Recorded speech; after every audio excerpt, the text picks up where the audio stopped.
In our broad theme on the President of India, now we will be discussing the most interesting and equally debatable part, namely the emergency powers of the President. The Chief of the Executive in India has been assigned with certain special powers to meet the arising critical situation. This is required since with the normal powers it is not possible to resolve all the problems that arises at an abnormal situation. Now, what exactly is meant by an emergent situation is difficult to define, since the very term emergency is a highly elastic one and it changes with the passage of time. The meaning changes with the passage of time. However, K.V. Rao in his book entitled Parliamentary Democracy in India has stated that emergency creates such a critical situation whereby immediate action becomes inevitable. In fact, it creates such a situation which is sudden and definitely unexpected in nature.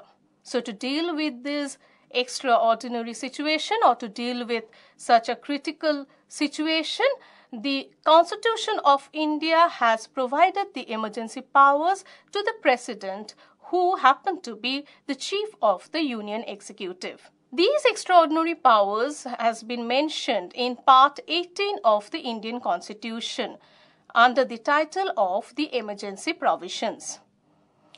The Constitution, in fact, stipulates three kinds of emergencies, namely the national emergency as enshrined in Article 352 of the Indian Constitution, state emergency as mentioned in Article 356, and financial emergency as mentioned in Article 360 of the Indian Constitution.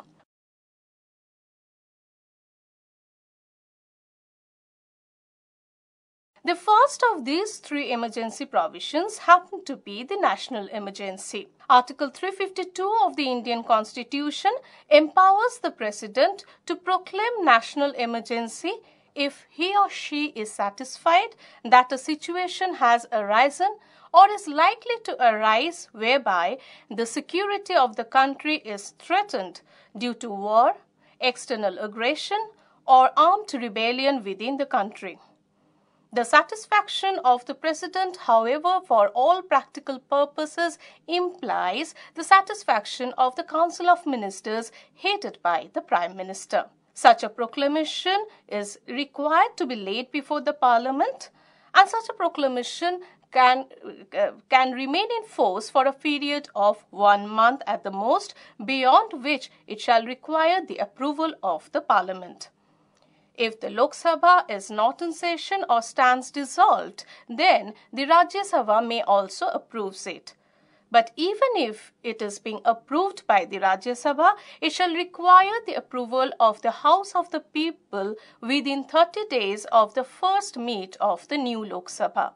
The 44th Constitutional Amendment Act of 1978 has made certain changes in the emergency provisions. First of all, the phrase internal disturbances has been substituted by the words armed rebellion. Secondly, the time or the duration of emergency has been reduced to 1 month. Instead of 2 months, it has been reduced to 1 month, beyond which it shall require the approval of the Parliament.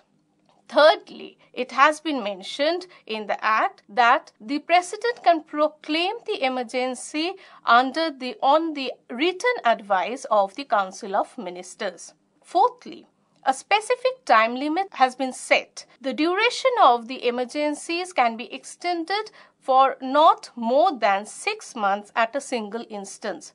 However, no maximum time limit has been specified so far.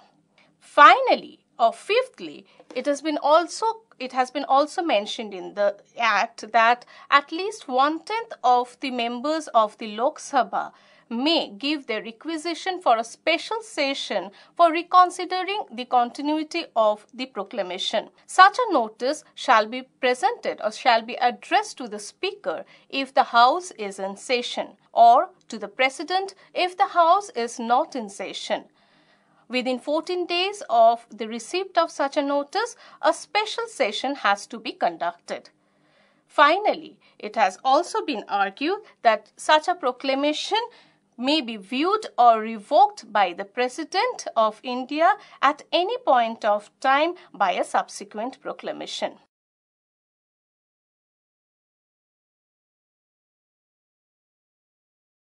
The effects of the national emergencies can be discussed under the following heads. Firstly, the executive, legislative, financial, and finally, with regards to the fundamental rights. So far as the effects of national emergency on the executive power is concerned, the executive authority of the union government can be extended during the proclamation of the national emergency. It can be extended to the point of giving directions to the state government so as to how the executive powers of the state can be exercised. This is in accordance with Article 353A of the Constitution. Normally, the executive authority of the union government can be extended on matters as specified in Article 256 and 257 of the Indian Constitution. But during the proclamation, it can be extended to any other matters as well. Though the state executive or though the state government is not suspended, but the state executive is placed under the direct control and supervision of the union government once a proclamation of national emergency is being made. Finally, it seems as if the entire administration of the country is carried out as if there is a unitary system with local subdivisions. Now let us see its effect in the legislative terms. So far as the normal tenure of the Lok Sabha is concerned, it shall be extended to a maximum period of 1 year at an instance, and it cannot be extended for more than 6 months after the proclamation has ceased to be operative. The normal legislature of the states are not suspended, but the distribution of the legislative relations between the union and the state government has been suspended. In fact, the Parliament is empowered to make laws on any matters which are included in the state list or originally being placed under state's jurisdiction. Now, let us see the impact of the national emergency in the financial context. During the operation of the proclamation of national emergency, the President is empowered to modify the provisions of the Constitution with regard to the allocation of financial resources between the union government and the states through an order issued by the President. Such an order shall be operative for that financial year, and such an order of the President shall be subject to the approval of the Parliament. So far as the fundamental rights are concerned, during the proclamation of national emergency, Article 358 automatically comes into operation, thereby suspending Article 19, that is, right to freedom. And again, Article 359 of the Constitution enforces the suspension of the fundamental rights which are specified in the President's order, except Article 20 and 21, that is, right to life and personal liberty. Again, it has been mentioned that during the proclamation of national emergency, Article 32 and 226 can be suspended. These are the two articles of constitutional remedies which helps in the enforcement of the fundamental rights. National emergency has been proclaimed thrice in our country. It was first proclaimed in the year 1962 when China attacked the Indian borders in the northeast, and it lasted till 1969. It was proclaimed for the second time in the year 1971 during the Second India-Pakistan War, and while the second proclamation of national emergency was on, it was proclaimed once again for the third time in the year 1975. Both the second and the third proclamation was revoked in the year 1977.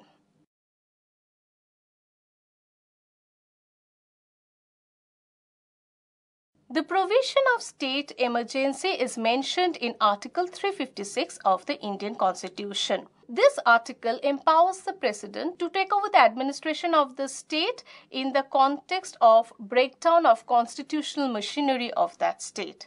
Now, it also implies either on the basis of a report presented by the governor of that state to the President or on the satisfaction of the President himself.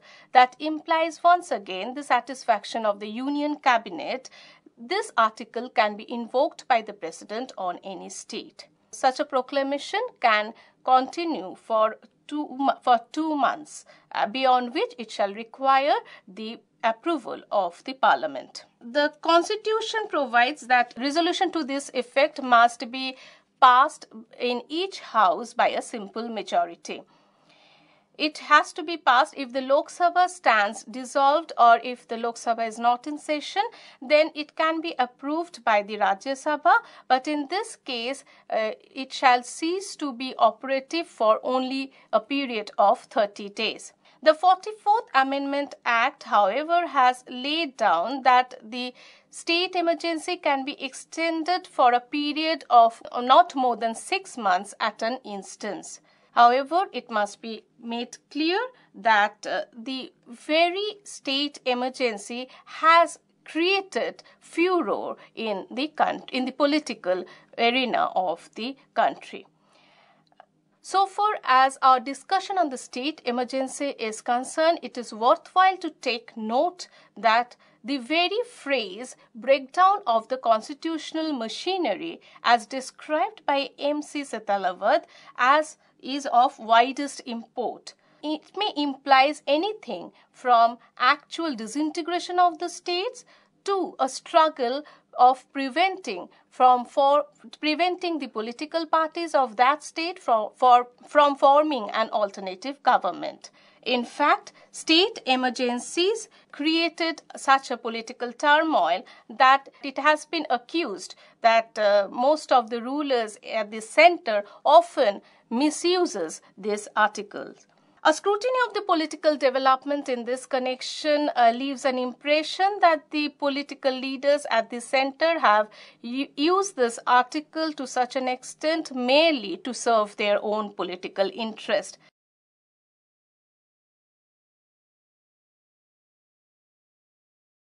Let us examine the effects of the state emergencies. First of all, if a state emergency is being proclaimed, then the President takes over all the functions of the state government in that state, and the entire administration of the state is carried out either through the governor or an administrator appointed for that purpose. Secondly, since the state legislature is out of work, it is up to the Parliament to pass the bills and the budgets regarding that state. Thirdly, it has been found that if this Lok Sabha is not in session, then the President may issue an order authorizing the state, to meet the expenditure from the consolidated fund of that state. Fourthly, it has been discussed that the President is empowered to make relevant changes so far as the state authority is concerned. The President can even ask the Union government, may confer powers to the Union government, and may even impose duties to the Union government, its authorities or its officials. Finally, what is interesting to note here is that this type of emergency does not give or does not entitle the President to curtail or to take away the powers of the State High Court. Now let us examine the financial emergency. If the President is satisfied that a situation has arisen in which there is a financial instability or credit of the country or any part thereof is in danger, then the President may impose financial emergency under Article 360 of the Indian Constitution. The effects of the financial emergency.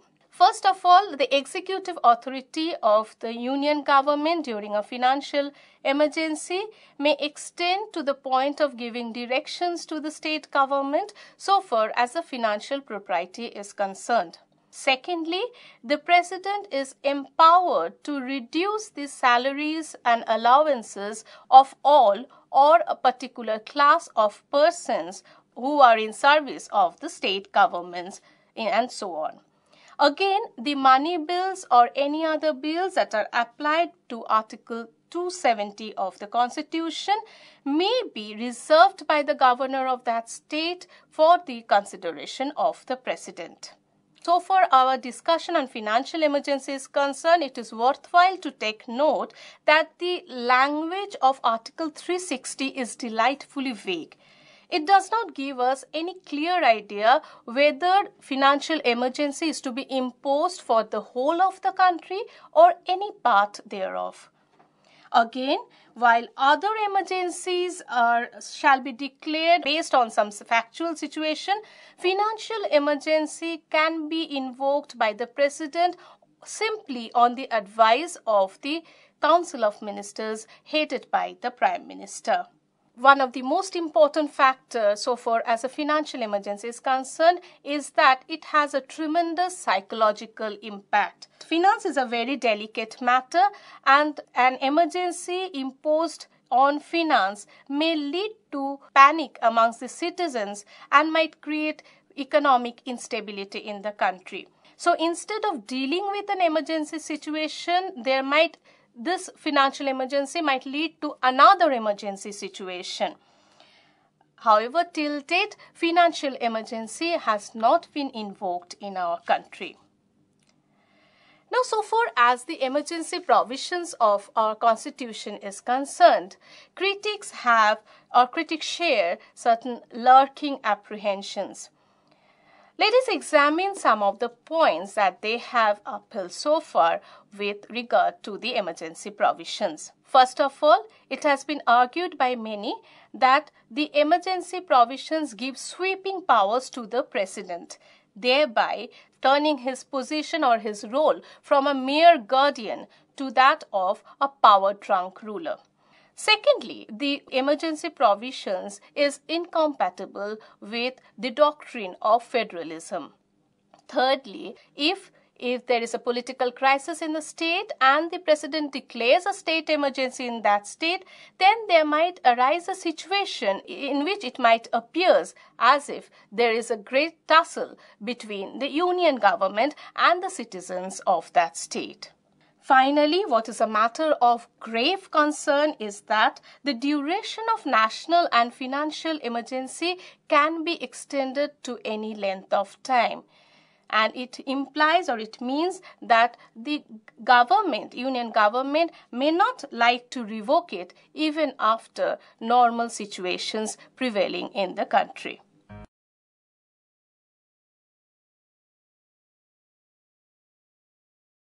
Now, to view the real position of the Indian President, it is essential for us to review the political system of the country. At the same time, it is also essential for us to examine the vision or the objective with which framers of the Indian Constitution had in their mind in creating the post of the President. So far as the position of the Indian President is concerned, here it must be noted that in a parliamentary form of government, the tenure of the executive is dependent on the will of the legislature, while in a presidential form of government, the tenure of the executive is independent of the will of the legislature. Now, so far as the position of the Indian President is concerned, the scholars have been divided into two major groups, namely the political school and the legal school. The advocates of the legal school were of the opinion that the President is the real executive. Exactly on the other hand, the advocates of the political school believe that the President is a mere constitutional head. For our convenience, we will be discussing the views forwarded by these two schools one by one. Firstly, we will be discussing the arguments forwarded by the advocates of the legal school who believe that the President is the real executive.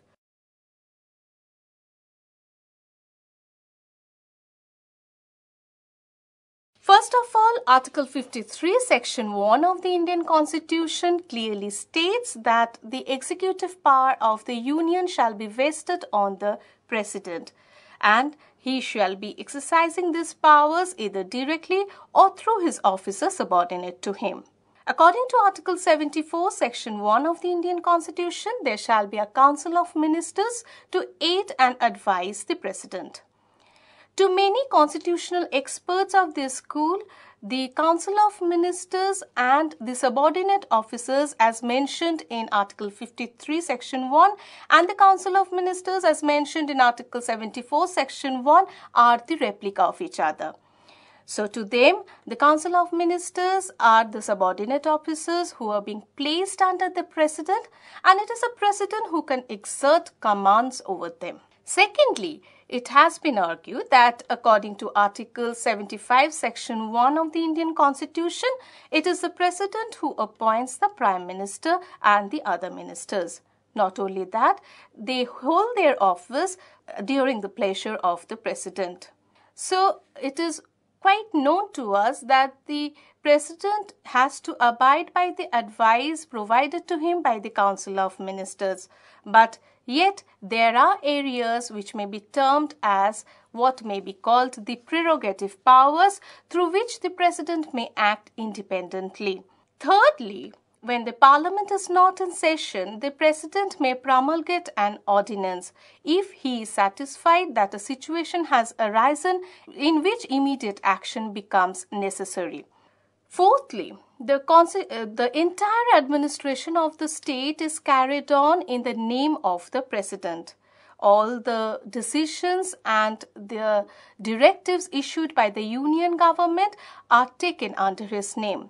How the directives are to be made effective depends on the rules and regulations which are to be made in the name of the President, and they are made not by the Council of Ministers but by the higher officials in the various departments of the administration. Fifthly, the Constitution of India has provided extraordinary powers to the President, which is more popularly known as the emergency powers. Now, the President may proclaim an emergency if he is satisfied that a situation has arisen. Not only that, the President is also the supreme commander of the armed forces. Now, sixthly, the 42nd and the 44th Amendment Act, though had made it obligatory on part of the President to abide by the advice provided to him by the Council of Ministers headed by the Prime Minister, yet the 44th Amendment Act had made an addition to the provision, according to which the President may ask for reconsideration of the advice provided to him by the Council of Ministers. Now, this addition further provides another or adds another power to the list of powers being entrusted to the President by the Constitution of India. Now, seventhly, nowhere in the Constitution it has been mentioned that the punishment, if the President declines to act on the advice of the Council of Ministers, then the punishment which the President may entail. Though the Constitution of India provides for the procedure of impeachment on the basis of which the President may be removed from his office on the grounds of violation of the Constitution. Now, even the procedure of impeachment requires a majority which is not always available to the Union Ministry. Finally, President also takes an oath to protect and preserve the Constitution. Now, if the President feels that an advice which is being given to him by the Council of Ministers goes against the Constitution, then he may act otherwise. He may decline to act on the basis of the advice provided to him by the Council of Ministers and thereby face the consequences.